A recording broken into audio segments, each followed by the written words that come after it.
ফেনীতে করোনার বিরুদ্ধে লড়াইয়ে জয়ী হয়েছেন শতবর্ষী বৃদ্ধা ও শিশুসহ একই পরিবারের 18 জন। দীর্ঘ এক মাস চিকিৎসা শেষে সুস্থ হয়ে উঠেছেন তারা সবাই। তারা বলছেন, চিকিৎসকদের পরামর্শ মেনে চলার পাশাপাশি মনোবল শক্ত রেখে স্বাস্থ্যবিধি সঠিকভাবে অনুসরণ করলেই করোনা ভাইরাসকে পরাজিত করা সম্ভব। জেলার দাগনভূঞার পূর্ব চন্দ্রপুরের দিগেন্দ্র ব্যাপারী বাড়ির শতবর্ষী নারী কিরণবালা। একে বার্ধক্যজনিত নানা সমস্যা, তার উপর থাবা বসিয়েছে মরণঘাতী করোনা ভাইরাস। এজন্য করোনা পজিটিভ হওয়ার পর তাকে নিয়েই শঙ্কায় ছিলেন সবাই। তবে চিকিৎসক সহ সবাইকে চমকে দিয়ে এক মাসের লড়াইয়ে জয়ী হয়েছেন তিনি। সুস্থ আছি, গরম জল খাইছি, আর গরম জল করি দিছে, খাইছি আর ঠান্ডা জল দিন। শুধু কিরণবালাই নয়, ওই পরিবারের 42 সদস্যের মধ্যে আক্রান্ত হওয়া 18 জনই করোনার বিরুদ্ধে জয়ী হয়েছেন। এর মধ্যে ছিল 6 বছরের শিশু নন্দী রানীও, ছিলেন সন্তান সম্ভবা পূজা রানী এবং 60 বছর বয়সী হরিলাল নাথ। তবে সব শঙ্কা কাটিয়ে স্বাভাবিক জীবনে ফিরেছেন ছোট্ট শিশুটি সহ পরিবারের সবাই। অভিজ্ঞতা থেকে তারা বলছেন, আক্রান্ত হওয়ার পর প্রতিবেশীরা ভিন্ন চোখে দেখলেও মনোবল হারাননি তারা। চিকিৎসকের পরামর্শ ও কিছু সতর্কতা সঠিকভাবে মেনে চলেই সুস্থ হয়েছেন সবাই। করোনাকে নিয়ে ভয় পাওয়ার কিছুই নাই, মনে সাহস এবং সাহসটাই যদি থাকে ওইটাই হলো বড় জয়। স্বাস্থ্যবিধটা যদি মানে ওইটাই হলো জয়। ডাক্তারের পরামর্শ মতে আমাদের মনোবল রেখে আমরা আগিয়ে গেছি। আমরা ঠাকুর হচ্ছে আমাদের বাড়িতে যতজন রোগী ছিল সবাই এই নিয়ম পালন করে আমরা সবাই এখন সুস্থ।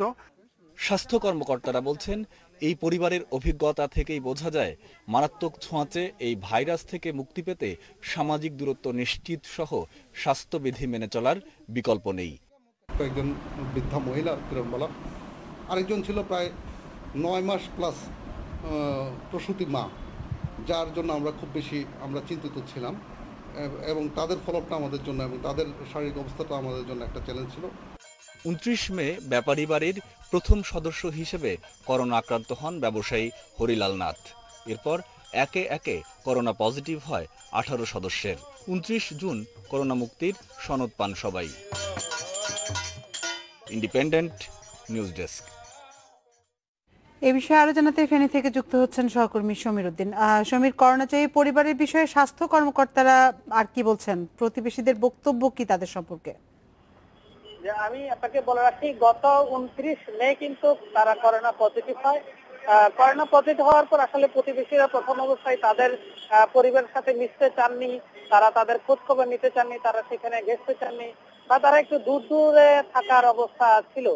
এদিকে এই করোনা পজিটিভকে চিন্তা করে তারা অনেক বেশি আসলে চিন্তিত হলেও স্বাস্থ্য সেবা নিয়ে যে উপজেলা স্বাস্থ্য কমপ্লেক্সের যিনি দায়িত্বরত রয়েছেন ডাক্তার দুবাইয়া, তিনি সবসময় খোঁজ খবর নিয়েছেন এবং তিনি ব্যবস্থাপত্র দিয়েছেন। সেই অনুযায়ী তারা চলেছেন। তারা আসলে যে জিনিসটির জন্য আজকে পজিটিভ থেকে নেগেটিভ হয়েছেন, করোনা মুক্ত হয়েছেন, সেটি হচ্ছে তারা স্বাস্থ্য সেবাটা মেনে চলেছেন, তারা আসলে সামাজিক দূরত্ব মেনে চলেছেন। আপনাকে বলে রাখি, সেই বাড়িতে কিন্তু একদম 6 বছরের শিশু রয়েছে, আবার অন্তঃসত্ত্বা একজন মাও কিন্তু রয়েছে যে করোনা পজিটিভ। তারা আসলে প্রথম দিকে ভয় পেলেও পরবর্তীতে তারা যখন স্বাস্থ্য সেবাগুলো বিধিগুলো মেনে চলেছেন, তারা গরম জল দিয়ে গলা গড়গড়া করেছেন, তারা ভিটামিন সি খেয়েছেন এবং ওষুধপত্র নিয়েছেন। এদিকে আসলে ফেনী, আপনাকে বলে রাখি, ফেনী জেলার সবচেয়ে করোনার যে পজিটিভ হটস্পট হিসেবে চিহ্নিত ছিল কিন্তু দাগনভূঞা। আজ কিন্তু গত 29 জুন করোনা পজিটিভ সকলের যখন রেজাল্ট আসলো, সেখানে কিন্তু এক ধরনের স্বস্তির কথা সেখানকার মানুষজন বলছে যে তারা আসলে এটার কারণে একটা বার্তা পেয়েছেন যে স্বাস্থ্য সচেতনতা মেনে চললেই আসলে যে কেউ এখানে করোনা পজিটিভ থেকে নেগেটিভ হওয়া যায়।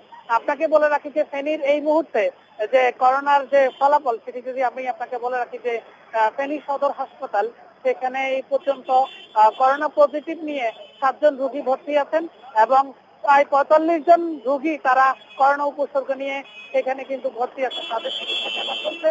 তবে আপনাকে বলে রাখি যে গত রাত এবং আজ সকাল 8টার দিকে কিন্তু 2 জন করোনা উপসর্গ রোগী সেখানে কিন্তু মৃত্যুবরণ করেছিলেন। একজনের বাড়ি হচ্ছে ছাগলাইয়া, আরেকজনের বাড়ি হচ্ছে সোনাগাজী। এখানকার যে স্বাস্থ্য সচেতন ব্যক্তি যারা এবং এখানকার যে বিশেষজ্ঞ ডাক্তাররা, তারা আমাদেরকে বলছেন যে স্বাস্থ্য সেবা বিধি মেনে চলে যেহেতু চলে, তাহলে সেখানে এই করোনা থেকে পজিটিভ থেকে নেগেটিভ হওয়া সম্ভব। এই ছিল ফেনীর পরিস্থিতি আমাদের। ফেনী থেকে জানাচ্ছিলেন আমাদের সহকর্মী।